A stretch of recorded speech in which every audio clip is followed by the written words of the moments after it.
human.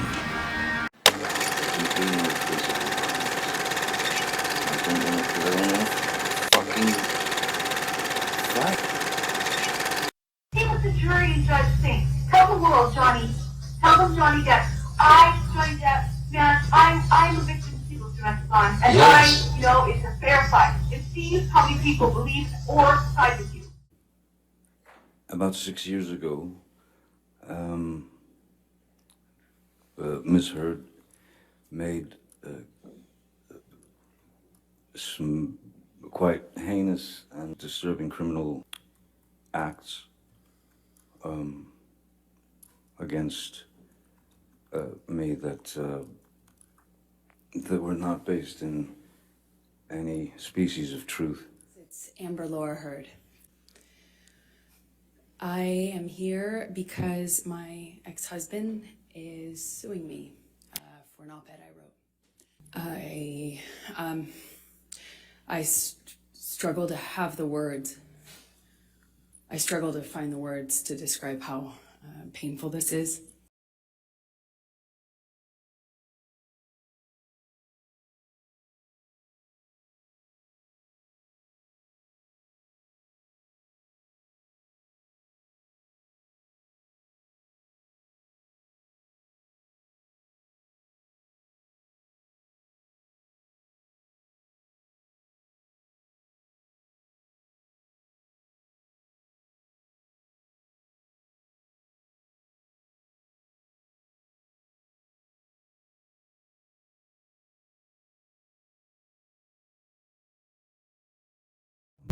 I had a very interesting childhood, one that I thought was normal until a certain age. My mother, I was born in Kentucky. Elisa Christine Dombrowski. He's my younger brother. He was a shy, sweet little boy. He had a very caring personality, but also he was a little bit of a clown. He loved to, play tricks on us or try to scare us. He was a very typical, happy little boy.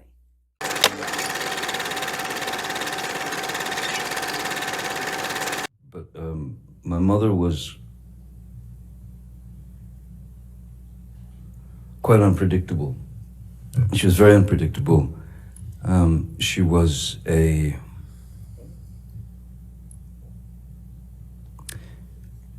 had the ability to be as cruel as anyone can be with all of us. That is to say, my sister Christy and my brother Danny and my sister Debbie, and also my father. So, essentially, she could become quite violent, and she was quite violent, and she was quite cruel, and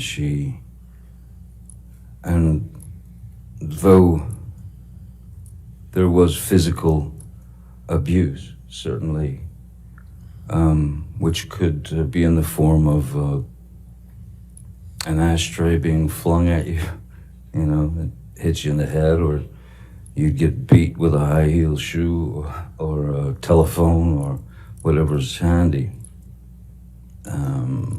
So in our house, there was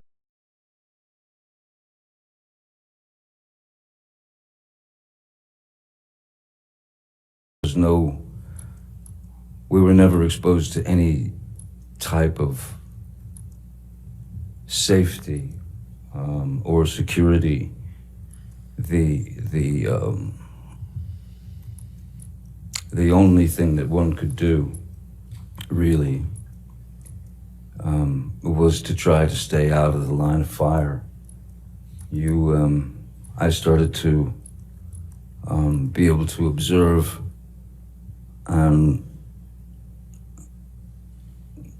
I could start to see when she was about to head into a situation where she was going to get riled up, and somebody was going to get it. Generally, it was me.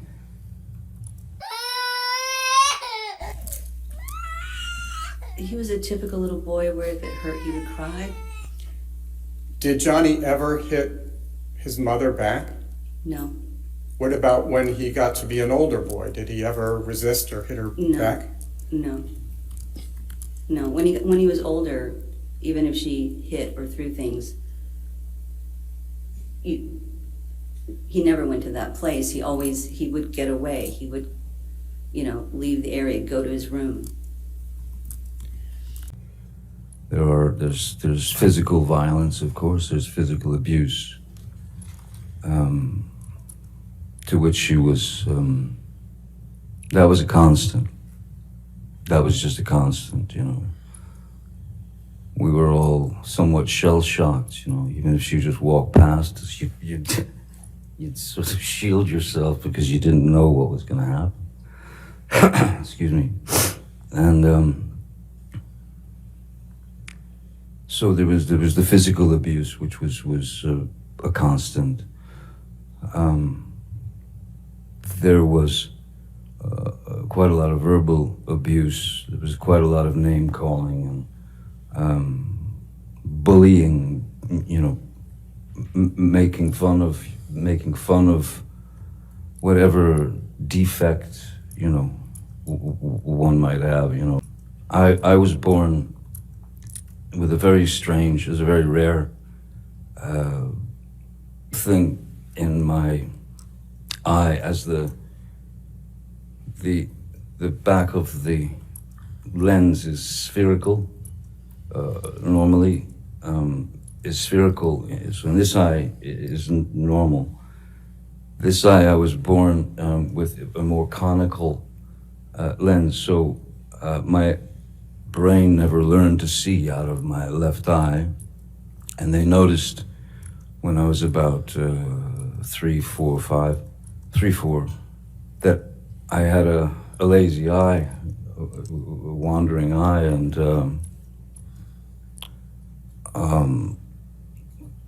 she would call me cockeye, one eye, anything she could get to demean, humiliate. I even had to wear an eye patch on my good eye to strengthen my bad eye, so that it would cease to wander. It was exercising the muscles of the eye, though the brain had never learned to see. So I still, my vision in my left eye is. I'm legally blind in my left eye, but so yeah, the verbal abuse, the psychological abuse, was almost worse than the beatings, because the beatings were just physical pain, and the physical pain you learn to deal with, you learn to accept it, you learn to deal with it. But the psychological and emotional abuse, that's what kind of tore us up, I think. My father was a very kind man. In fact, my father's still alive. He's a very kind man. He's a very quiet man. In fact, he's very shy. Not a confrontational person in any way. And when Betty Sue, my mother, would go off on a tangent toward my father, and of course in front of the kids it was no matter to her.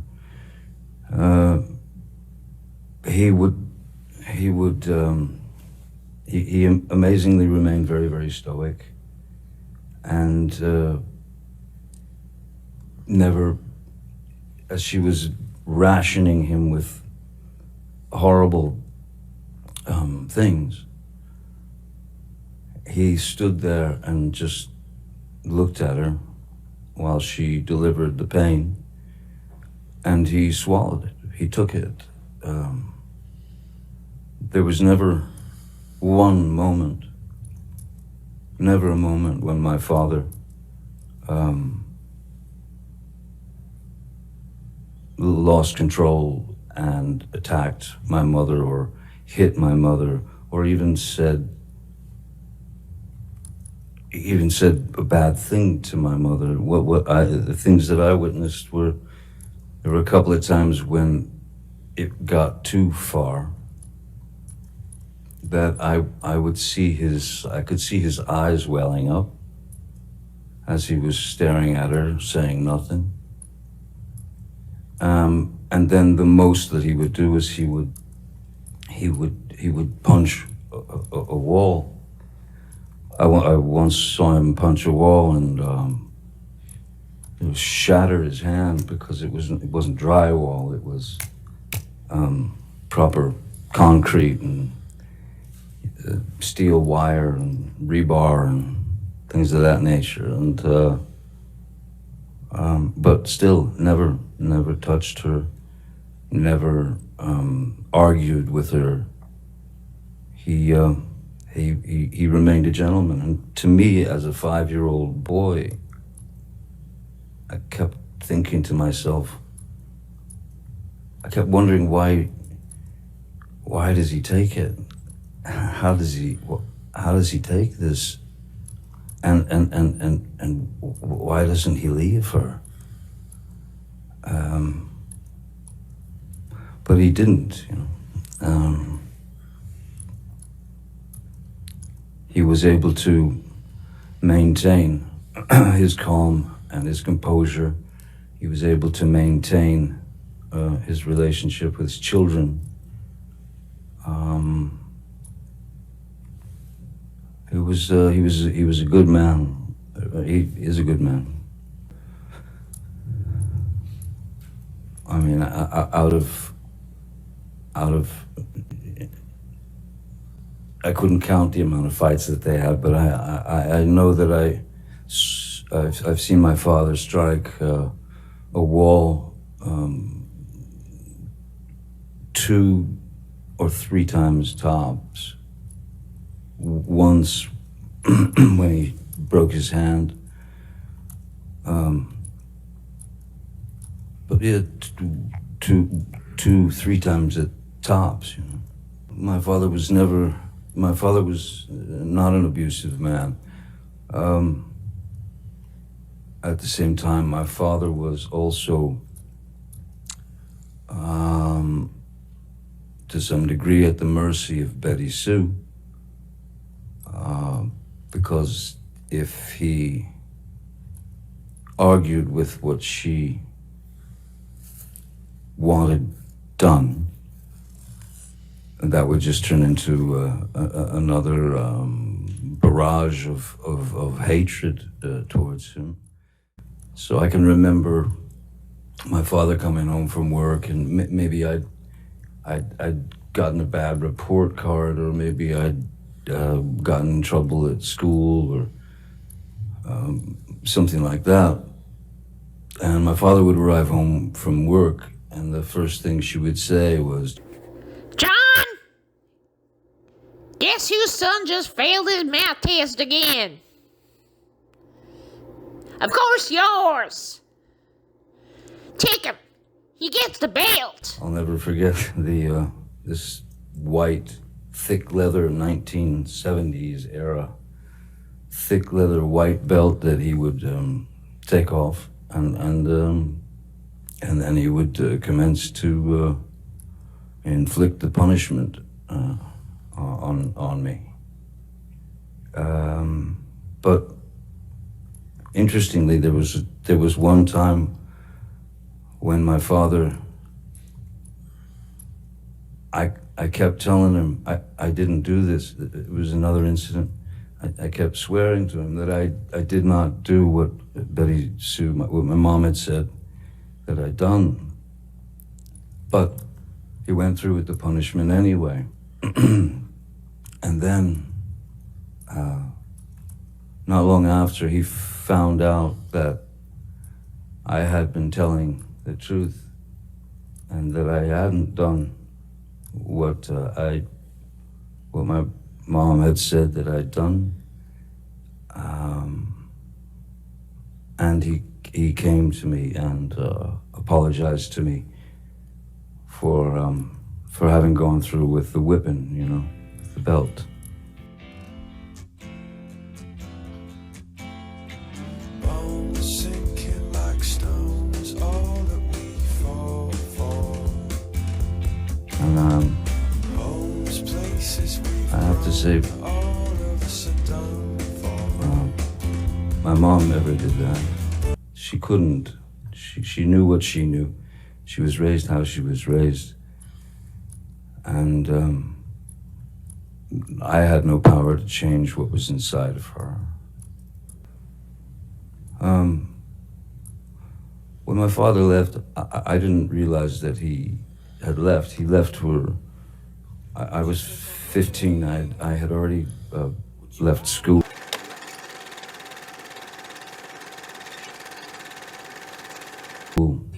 And I was a musician. I was playing in clubs and such. And he left for work one morning. Yes, I'm walking through the fire. Just like every day. And he was packing his car. And then he left. And then hours later, my mom, Betty Sue, came home from work. It was about 3:30 in the afternoon. And she walked in the door and stopped and just looked around like she felt something. And she just, I said, "What's wrong?" She said, "Your daddy's gone." I said, "Well, yeah, I seen him leave for work this morning." She said, No, he's gone.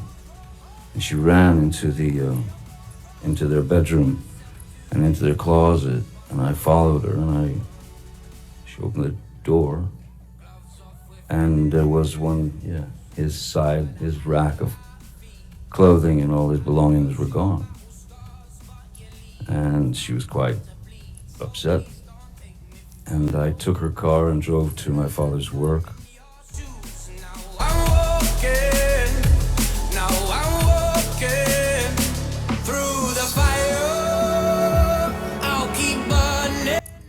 And I sat down in front of him at 15 and I said, "Listen, seems as though somebody stole all your clothes out of the closet."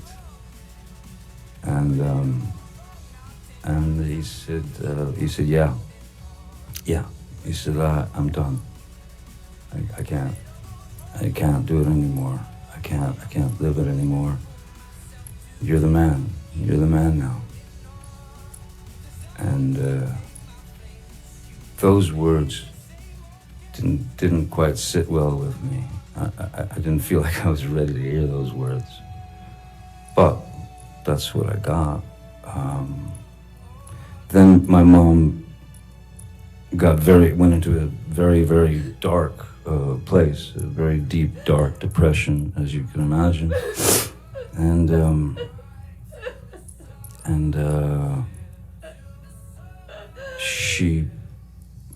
one afternoon I woke up, I'd fallen asleep, and I woke up and walked out into the living room.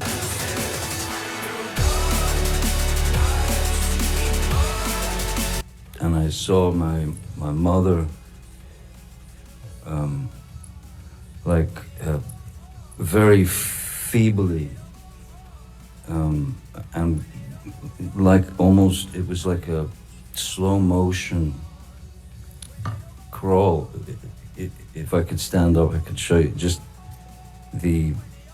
what I saw. Do you mind? No, you can stand up. Thank you. I saw my mother you know, in that mode. So instantly, I knew that something was dreadfully wrong, and there's drool coming out of her mouth, and as I was about to run and call,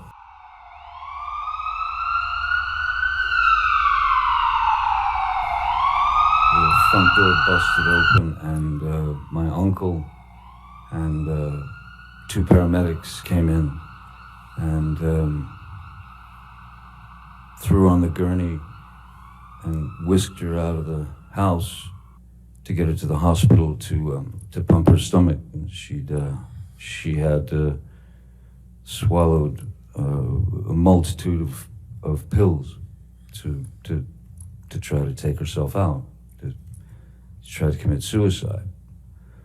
And when she got out of the hospital, she was a small firecracker of a woman. She was about 5'2". But when she got out of the hospital, the depression was so deep. She was down to, like, she lived on the couch and she weighed about 70 pounds.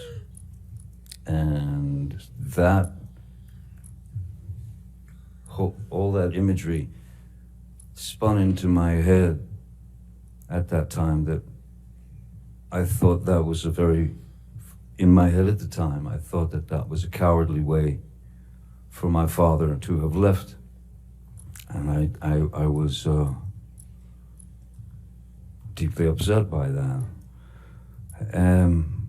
Until my father and I had a conversation years later, where I asked him what really happened, how did it happen when I was older. And he told me I was very disappointed in him, because I started to believe that his exit was sneaky, cowardly. He didn't, when he said goodbye to me, when he left for work that morning, he just said goodbye, goodbye, Bob. And I went, see you later, Pop. That was it.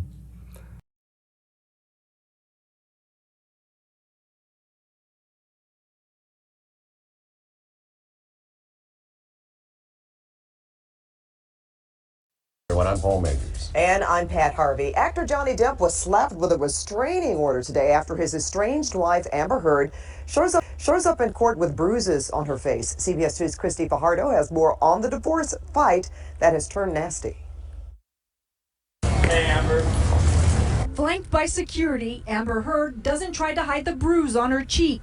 Neither does her lawyer. You guys, she showed a lot of courage today. You okay, Amber? A judge granted the actress a temporary restraining order against megastar husband Johnny Depp. As evidence, her lawyer showed these photos. Heard says this injury was a result of Depp throwing a cell phone at her and pulling her hair during a drug and alcohol-fueled rage. In a sworn declaration, she stated he had attacked her before, saying, quote, "I am petrified he will return at any moment." There's a hole, the old familiar sting. Try to kill it all away, but I remember everything. What have I become?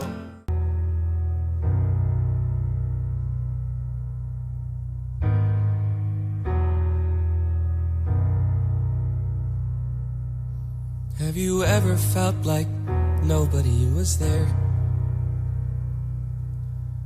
Have you ever felt forgotten in the middle of nowhere?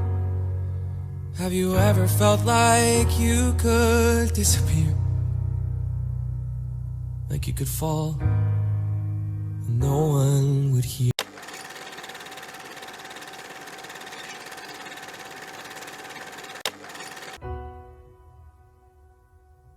Well,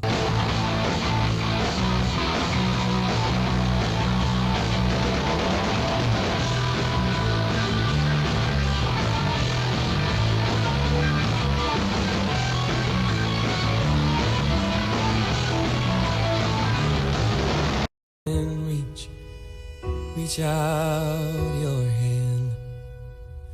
And oh, someone will come running, and I know that it. Even when the dark comes crashing through, when you need a friend to carry you, and when you're broken on the ground, you will be found. So let the sun come streaming in, 'cause you'll reach up and you'll rise again. Lift your head and look around. You will be found. You will be found.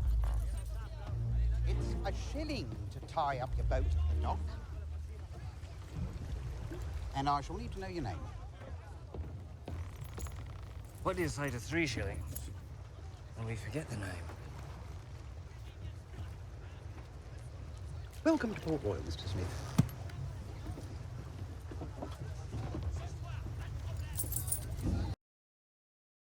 Mr. Scamander! Do you think Dumbledore will mourn for you?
Hello.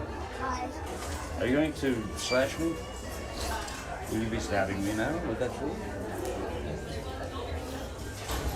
So very nice to meet you. Do you have any idea what I'm talking about? No. Me neither. That's us. We're stuck that way, you and me, since I will say this right up front. Nothing below the belt.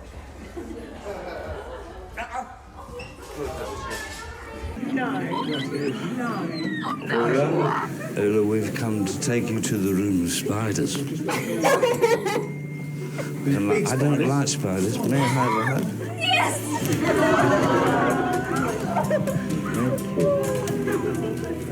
For me, it's the gift. You know, they're giving me the gift, because to go into a place where, you know, I mean, I've spent time in Great Ormond Street, where it was I was the parent when my daughter was ill, and it was I mean, it was I've known darkness in my life, but that was the darkest period ever. You know, it was when I was doing Sweeney, and I'd always kind of done these visits, but after that the visits became more and more important, because the kids, bless them, you know, they're so strong, they're so courageous, but the parents are the ones who are slowly dying, and to be able to bring a smile or a giggle to these people is, it means everything in the world to me.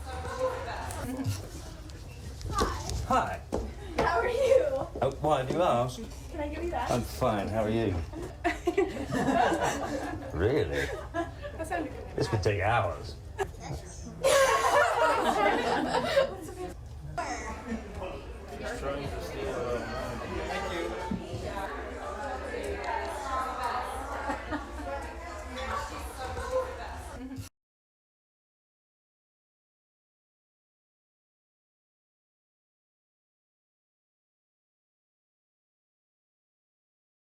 I would like one of your paintings of an elephant. I've got one. I'd like one. I mean, I have 10.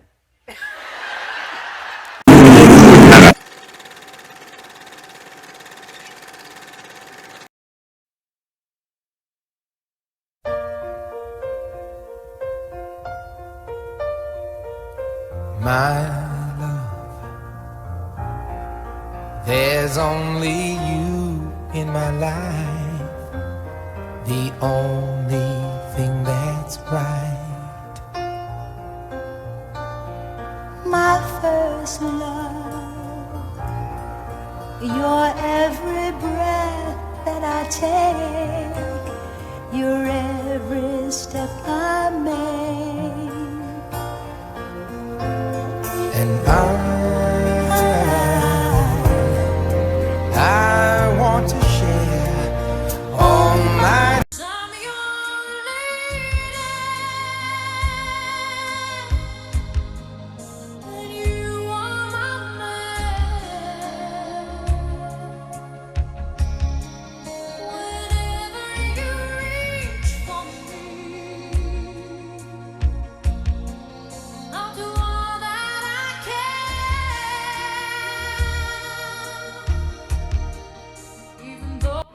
Are you proud of him, Kate? So proud. So proud. This is one I'm real happy to help if I can. Kate, can you just remind us again what the War Child Project's about? Well, the charity distributes money to other agencies, which... What do you keep giggling at? What do you keep giggling at? Like his underwear. Sean, actually, that's all he's got. Sean. Good news, I suppose. Actually, I'm going to marry Prince Albert. You're married to Prince Albert, exclusive.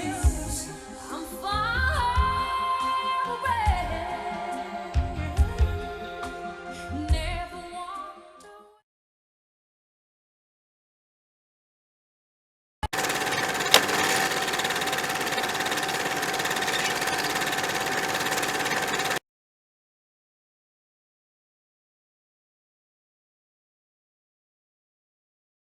Really concentrate on the album, you know, night and day, and She's given me the greatest gift that one will ever get.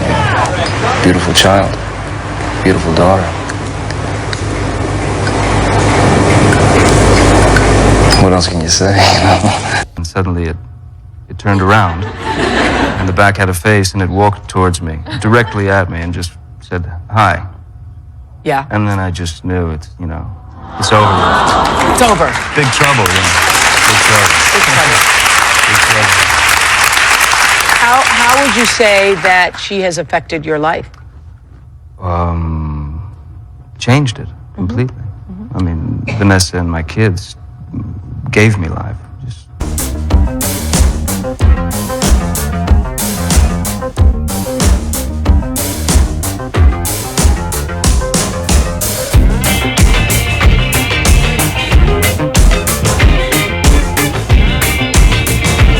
Ne cesseront pas ma belle erreur.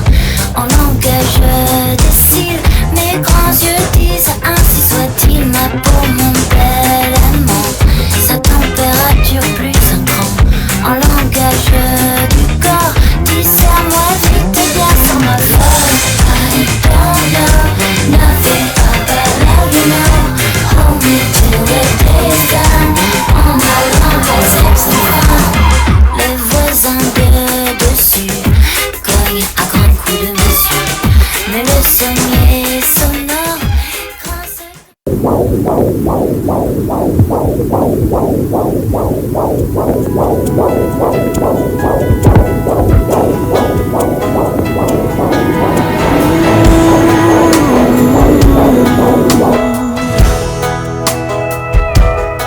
I hope the days come easy and the moments pass slow, and each road leads you where you wanna go. And if you're faced with a choice and you have to choose, I hope you choose the one that means the most to you. And if one door opens to another door closed, I hope you keep on walking till you find the window. If it's cold outside, show the world the warmth of your smile. But more than anything, more than anything,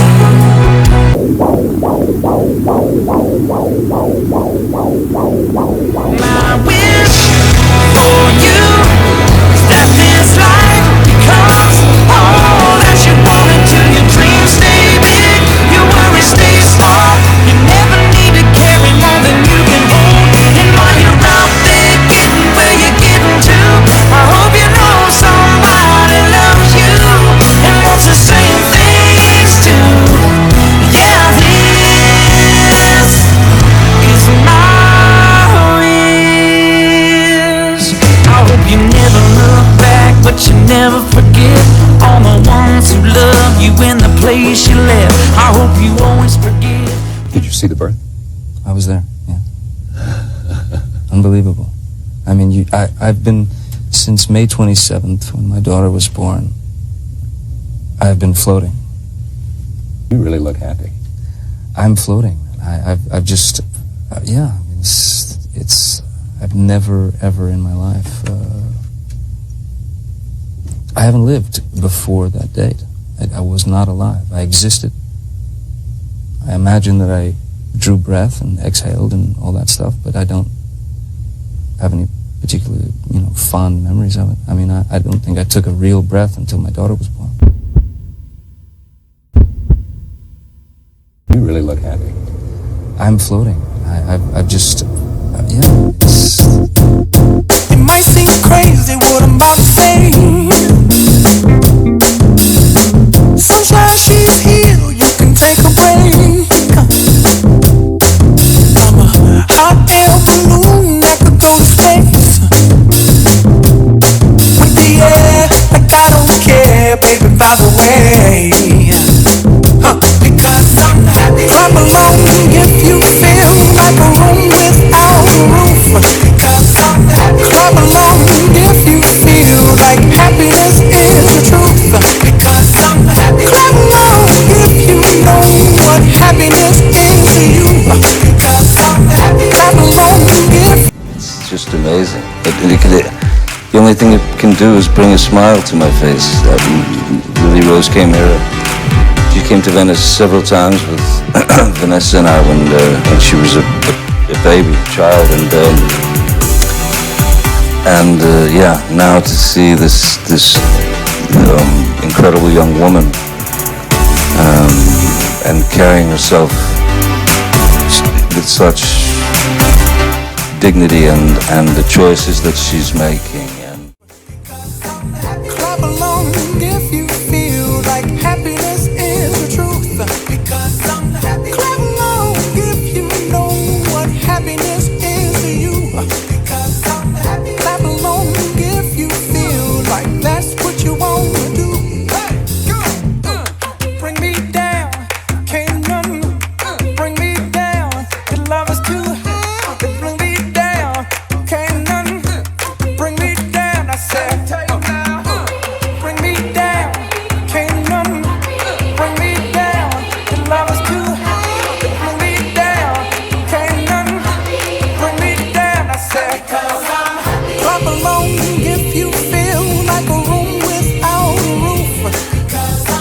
Clap along if you feel like happiness is the truth. Clap along if you know what happiness is to you. Clap along if you feel like that's what you want to do. Clap along if you feel like a room without a roof. Clap along if you feel like happiness is the truth. Clap along if you know what happiness is to you. Clap along if you feel like that's what you want to do. Bring me down, can't none bring me down.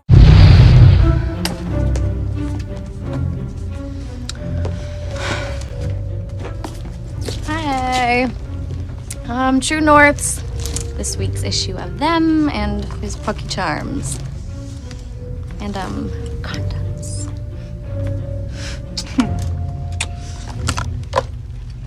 Oh my god. This is about you two. Yes, ma'am. And we hate it. It says here that you saved a man's life. But it's like dumb because the guy was a walrus, not a manatee. There's a big difference. Yeah, a walrus has tusks and manatees don't. Did you know they call the manatee a sea cow? Moo! I'm utterly underwater, eh? Moo! Moo, eh? That's her underwater cow. It's hysterical. That is funny. Come on, Wayne.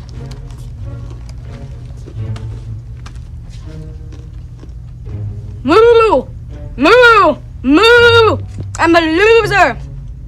Eh? Okay, that kid rules. More of that, less of everything else ever.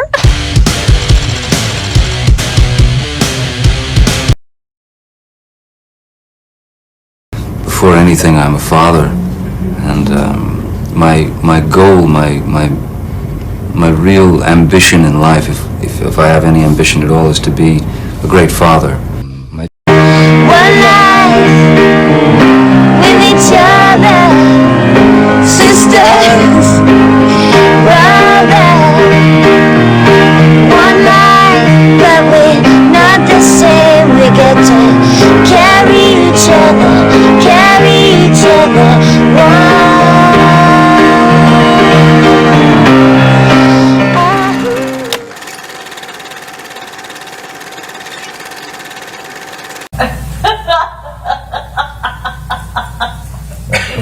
That fake laugh is too much to take. No. 5-year-old. Oh, I'm sorry, 56. 51. I don't know. It doesn't matter at this point. No. I don't think so. It does. I don't really think so. But you're right. I mean, hey, at least I didn't do like a TV show where I was heartbroken in my 20s. God, that would be like embarrassing. If only I was with someone in their 50s that could point that out to me. I wish I fucking thought I could have kids with you. You're a fucking kid yourself. Fake, suck my dick. Good. Suck my dick. Fucking you've left nothing, and I've left everything. So suck your dick. I didn't punch you, by the way.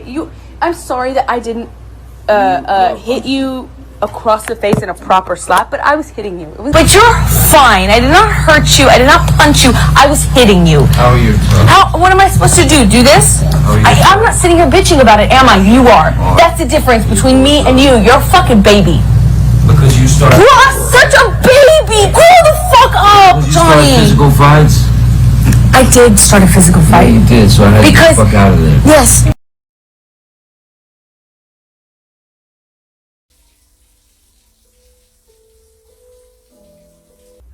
I think there was something in the kiss in the shower that was very real.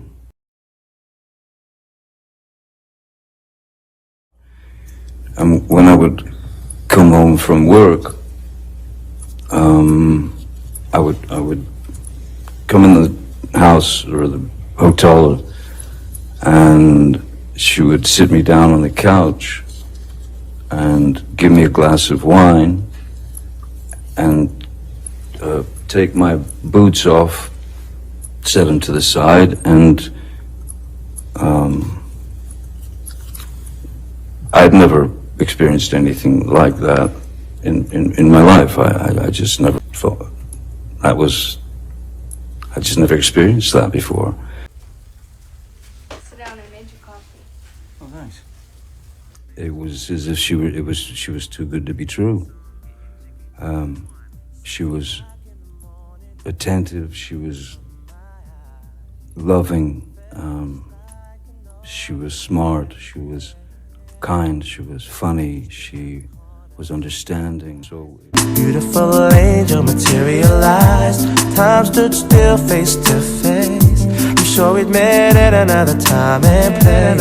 Our eyes met as you passed me by. Two souls entwined in the blink of an eye. And I had to figure out what I've been missing.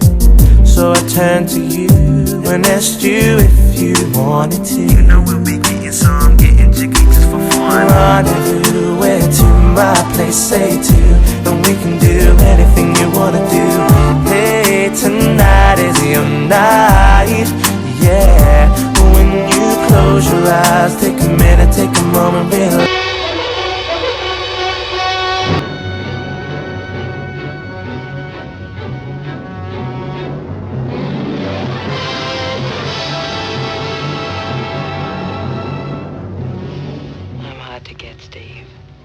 All you have to do is ask me. You know what you're getting into. It's gonna be rough. Do you see me when you fantasize? Tonight will be your night. I'm just sitting here daydreaming about you and all the things you do. Girl, feels so right. And all I know is you're the one for me. That special kind of lady in my life, Well, here I am writing you a love song, holding back those years. It's been so long, and I can't deny the way that I'm feeling. It's true, so girl, that's why I'm asking you. Can we rendezvous into my place, say two, and we can do anything you wanna do. Hey, tonight is your night, yeah. When you close your eyes, take a minute, take a moment, realize. Do you see me when you fantasize? Tonight will be your night. Darling, tell me what's on your mind, what you think. Hey, what you thinking? Hey, what you thinking? Darling, tell me what's on your mind, what's on your mind? Yeah. Darling, what's on your mind, what do you think?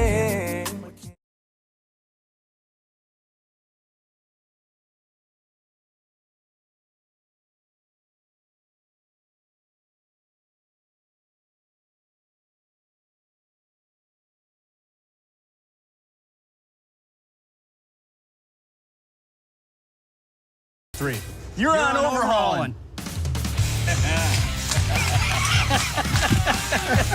I can't believe all of this. You both my tricksters here. It was pretty clear how much.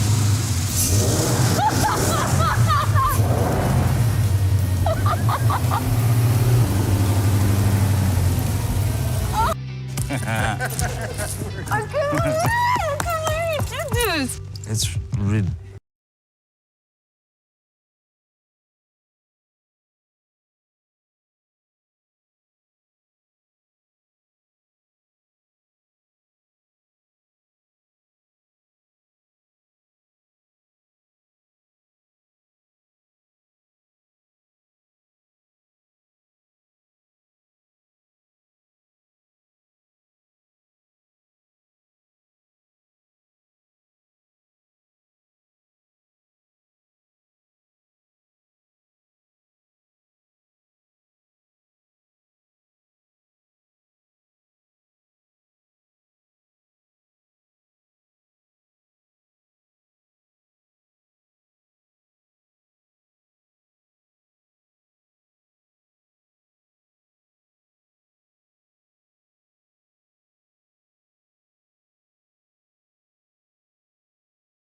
That's where we come in.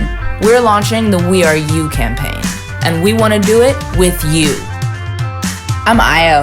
I'm an artist from New York, and I started a project called Self-Evident Truths. I'm going to photograph 10,000 people in this country who identify as anywhere on the LGBT spectrum.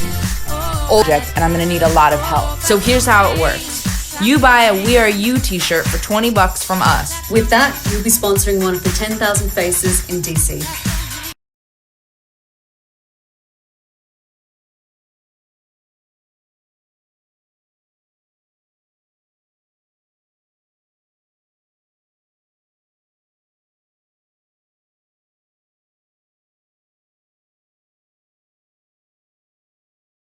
So somebody who's really productive, high functioning, successful, and you get to know them and you think they're fantastic because they're so interested in you too.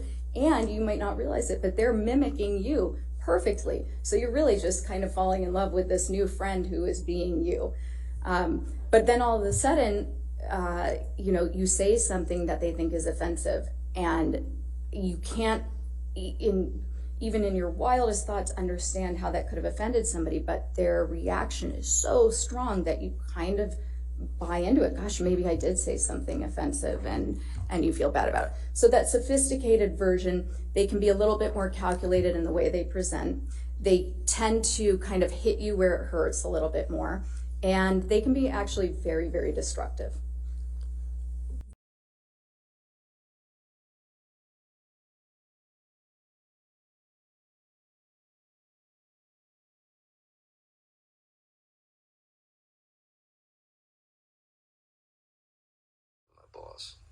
Depp had dropped hints about those rumors that he was engaged to his 27-year-old girlfriend Amber Heard, but never confirmed it until now. Forgive me, I did notice something on your hand. Oh, the other one. I have many things on my hands. Okay, so is that an engagement ring? That's a chick's ring. Does that mean you're engaged? It means I'm wearing a chick's ring. Okay, don't make me go all meet the press on you. Does that mean you're engaged? What would you consider it? I think you look engaged. Congratulations. Thank you. Are you excited? Yeah, very. She's a wonderful girl. She's sharp as a tack, a wonderful southern belle, and sweet as can be. And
Is there a relationship between borderline personality disorder and intimate relationships? Yes, so the instability definitely translates to their relationships. You'll see relationships start Sit down, I made you coffee. Oh, thanks. very intensely. People will, somebody with borderline personality disorder perceives the relationship as extremely close. This pattern of idealizing and devaluing is definitely at play. They do this with their lovers and also with their friends. And so this might be the perfect person, their perfect soulmate friend, perfect soulmate partner, and their engagement in the relationship is very alluring, very charming to the other person. And so initially everything seems great. But what occurs is that reality sets in. People are not perfect, even when we have a lot in common with them. Whereas most of us can accept somebody as a whole, somebody who has a little bit of flaws, and still think this is my great friend who always constantly running late for dinner. The person with borderline personality disorder, things are in these extremes, this black and white, we call it splitting. And so that person goes from being idealized, the perfect person, to dumpster. They are totally devalued. They are the worst friend. They don't care anything about me. I have better people around. And then there will be a repair, because the person with this disorder does feel remorseful after they have these reactions, angry, tell their friend off. But over time, it wears away at these relationships.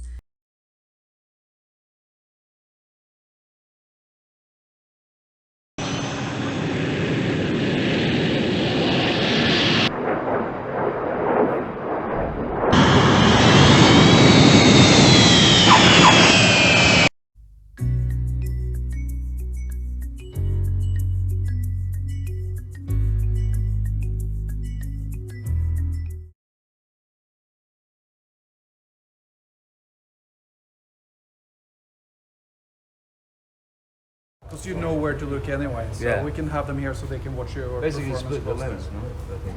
Yeah. Yeah. So the cameras will be standing there, so you'll have the whole floor. You know, it's just.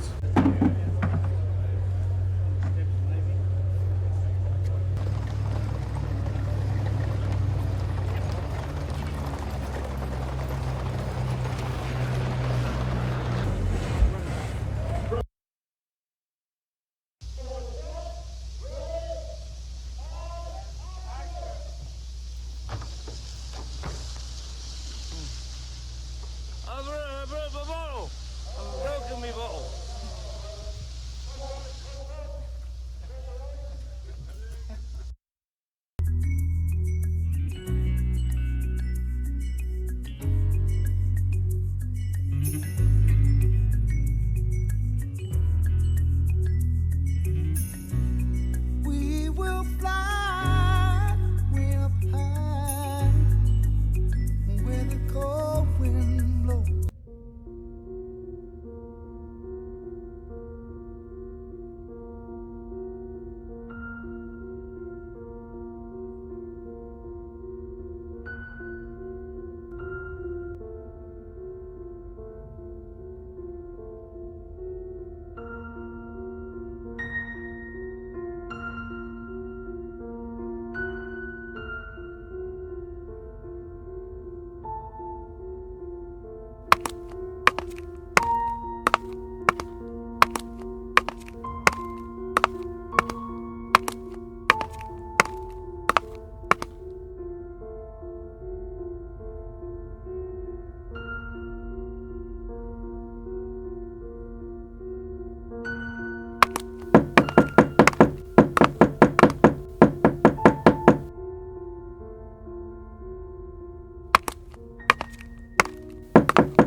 People with borderline personality disorder can be very caring in their relationships as long as their needs are being met. They feel that their needs should be met when they want them met at a specific level. And if they're not, then that anger, that sense of harm causes them to react. Or when somebody's really not doing anything wrong, because a lot of times they read into things that they perceive as being a slight to them or being somebody intending to harm them that actually isn't happening. They'll exaggerate it and they'll explode. They'll react in this heightened manner that is just exhausting for their partners.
So she reached, she walked up to me and reached and grabbed the bottle of vodka, and then just kind of stood back and then hurled it at me, and it just went right past my head and smashed behind me.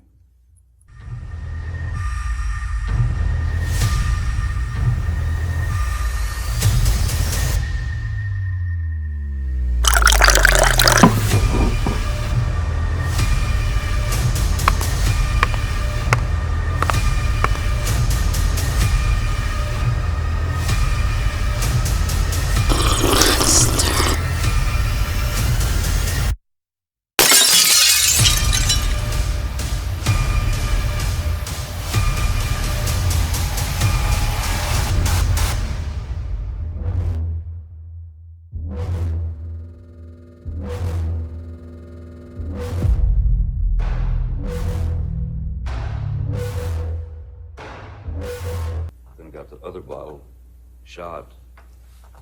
Takes the second bottle, which is the larger one. I'm in this position again, and my hand is on the edge of the bar, like that, you know, leaning over, the fingers like that, and she threw the large bottle, and it made contact and shattered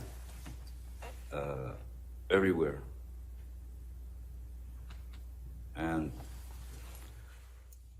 I honestly didn't feel the pain at first at all. I felt no pain whatsoever. What I felt was, I felt heat. I felt heat, and I felt as if something were dripping down my hand, you know.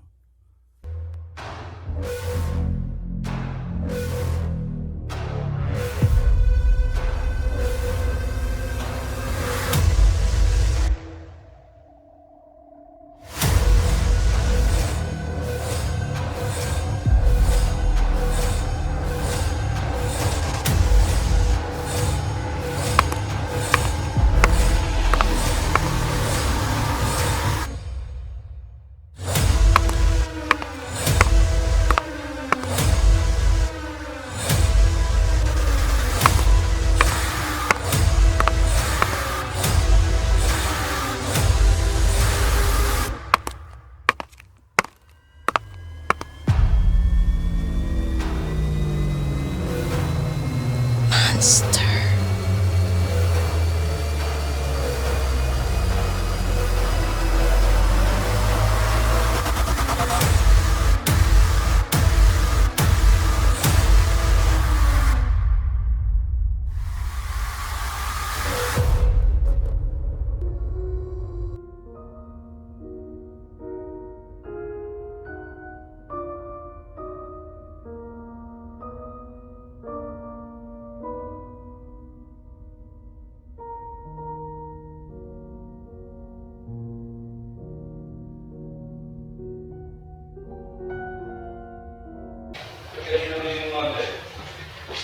The majority of the blood area is downstairs, but I went through that really carefully.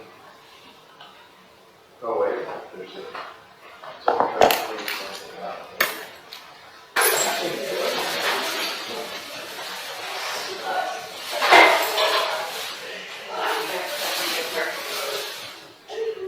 told Danny to probably use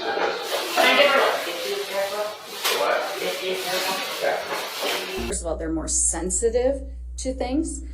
They feel distress more strongly, and then that distress lasts longer. So these types of blow-ups go on forever, and they're very cyclic. It feels like you just can't get a resolution, and eventually the partner will try to leave, will want to leave to take a break. It wears them down, and that's when the borderline might explode and act very aggressively or violently to try to prevent them from leaving.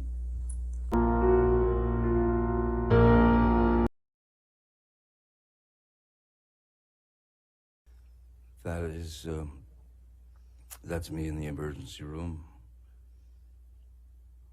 I see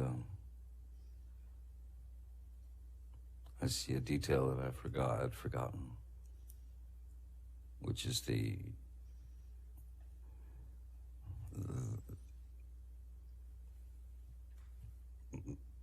Ms. Heard had taken my cigarette from the ashtray and stomped it out in my face here.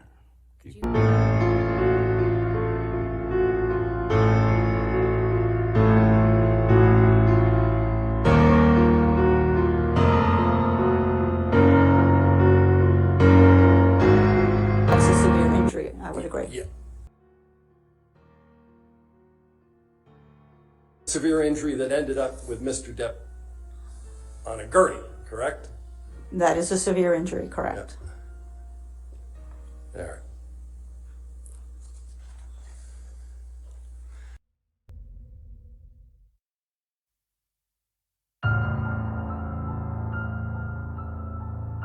And there was also an indication actually in Dr. Hughes's, Dr. Hughes is a forensic psychologist who had been appointed by Ms. Heard to conduct as an evaluation as well. In Ms. Hughes's interview of Ms. Heard disclosed that she had cut her arm in the past, which is a typical reactive type thing somebody with this diagnosis can do. It's one of the symptoms.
The corner of my eye, I saw a fist and an arm come across my right shoulder, and I heard and saw a closed fist contact Mr. Depp in the left side of his face.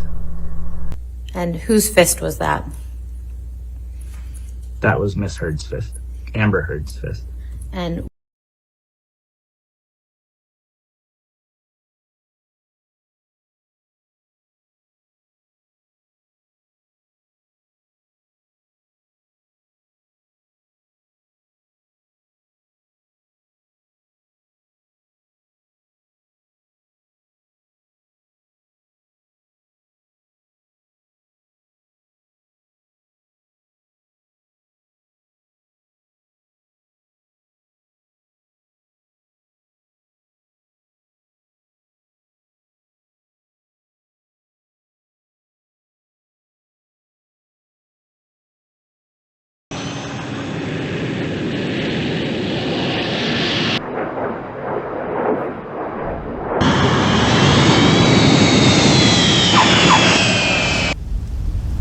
Now, line up and offer me your service.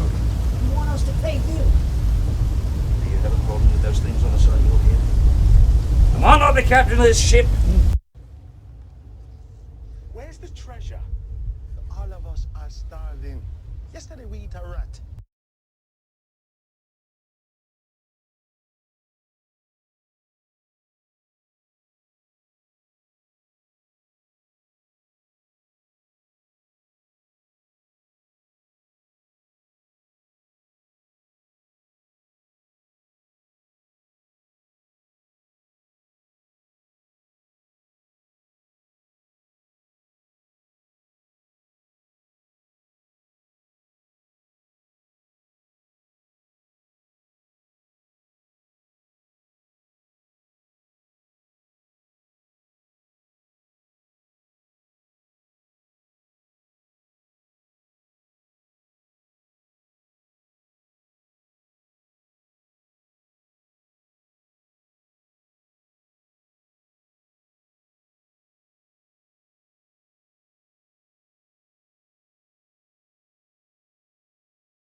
incident between Johnny and Amber here during that trip. Amber was telling him that he was a washed up actor.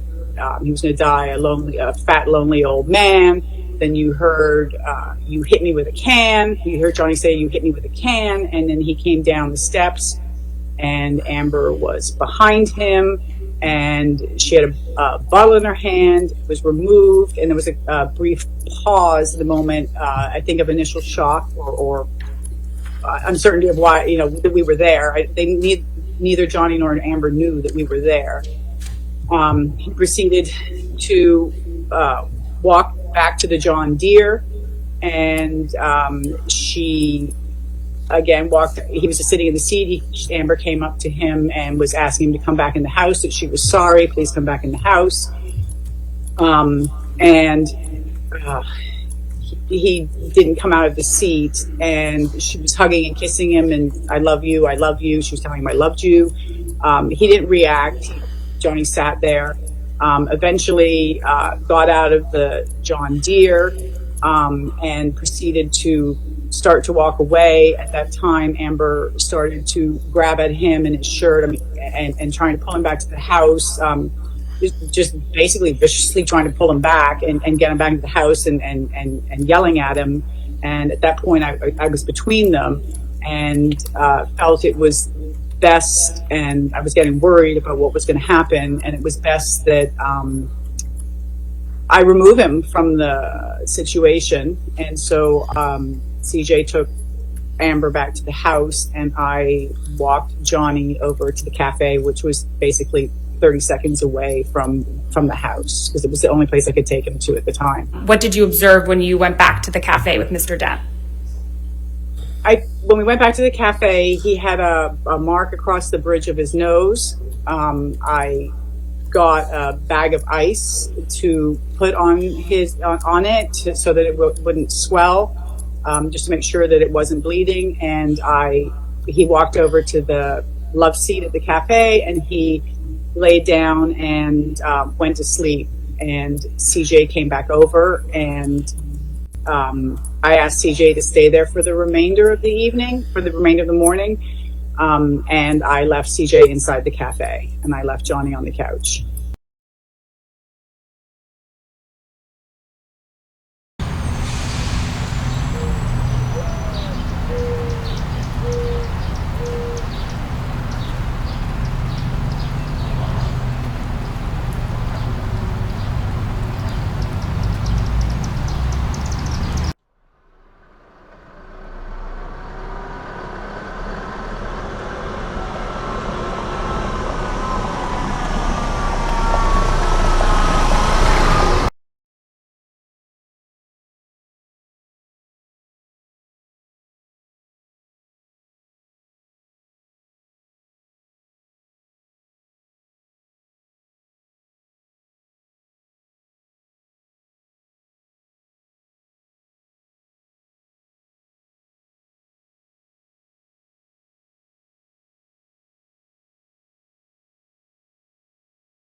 And let's not do this anymore, because I'm really getting frustrated. And I'm really, really, really sick of this argument. Stop, I'm sorry. Okay, so let me go, and you go, and I'll speak to you in a couple hours.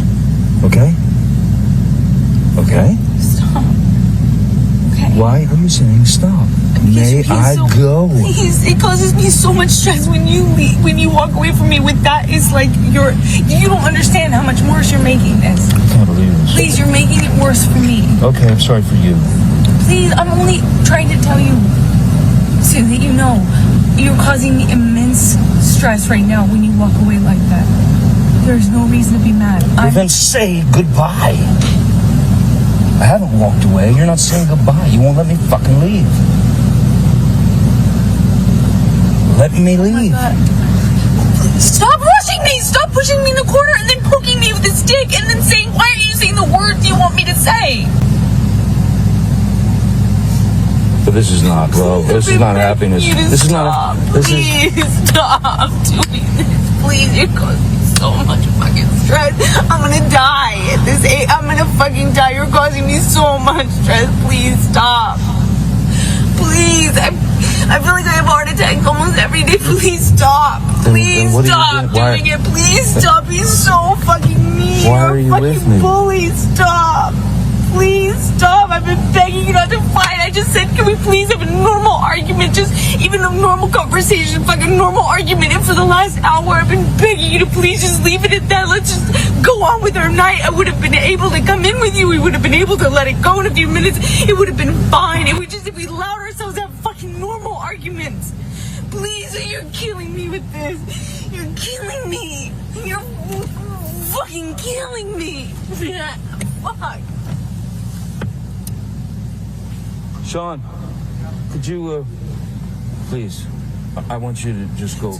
I want you to take your medicine or whatever. I'm sorry that I've upset you. Yeah, I think.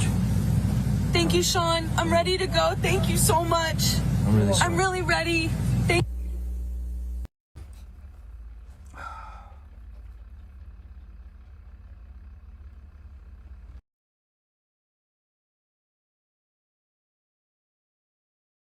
I'm not gonna be in a physical fucking altercation with you.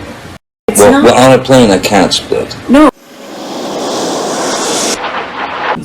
If things get physical, we have to separate.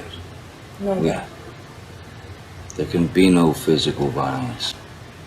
I can't promise you that I'll be perfect. I can't promise you.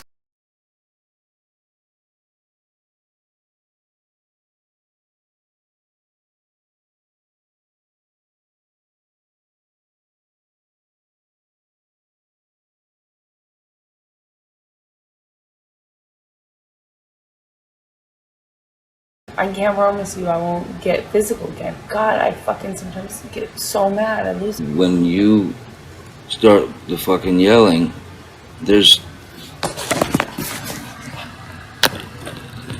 you know, it fucking gets crazy. You know, it gets fucking crazy. You know, and that makes me not feel.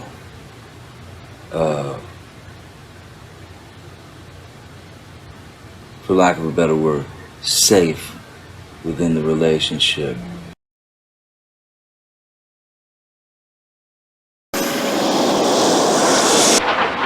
On the plane here from Rio, You don't admit it. you were Think losing your marbles. Think about it. I'm the one who came to you and said, "Let's calm down, please calm down," and you were blaming me. Tell me.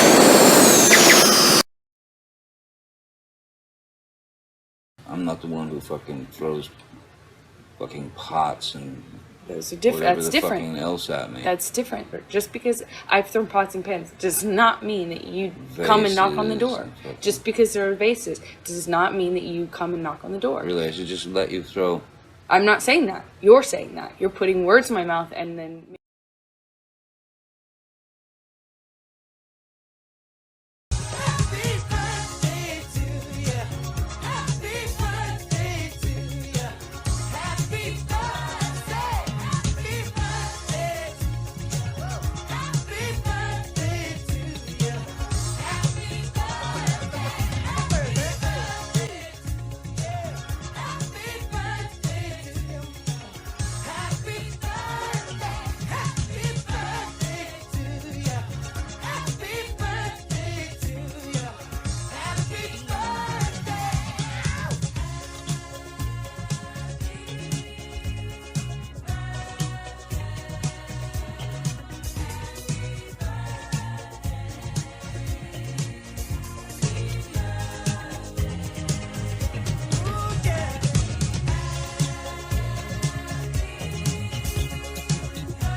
The key to unity of all people is in the dream that you had so long ago that lives in all of the hearts of people. You believe in unity.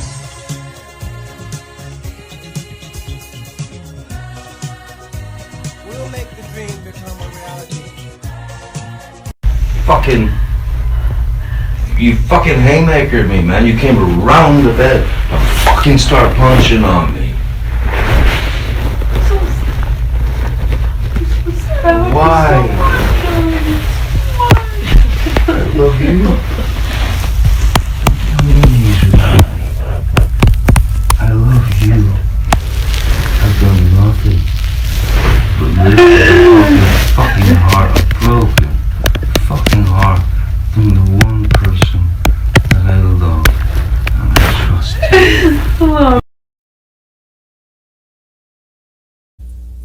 Will she have advantage if she leaves him but files with police for abuse first? Was that a question that she asked you? Yes, this was her talking out loud, trying to strategize for herself.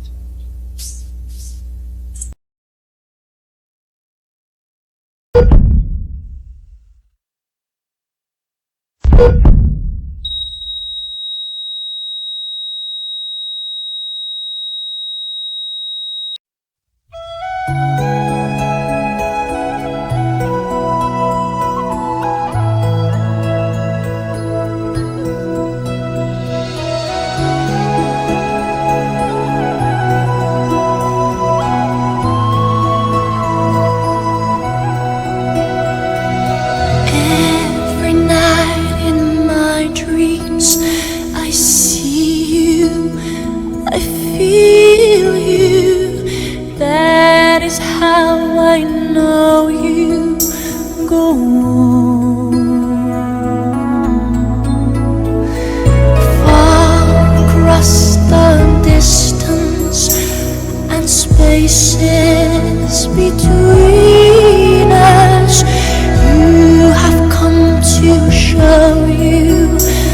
Go on. Near, far, wherever you are, I believe that the heart does go on.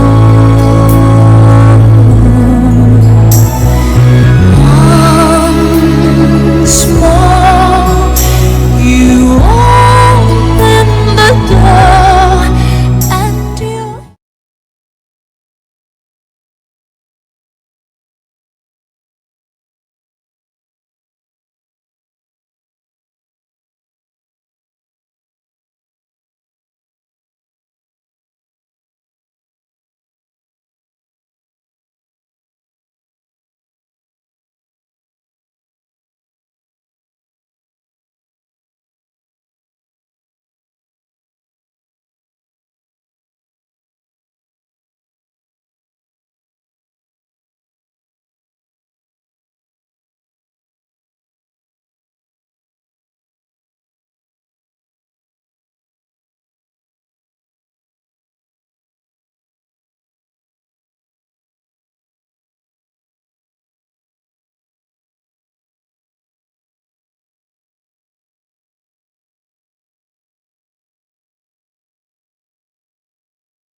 I go? Please, it causes me so much stress when you leave, when you walk away from me.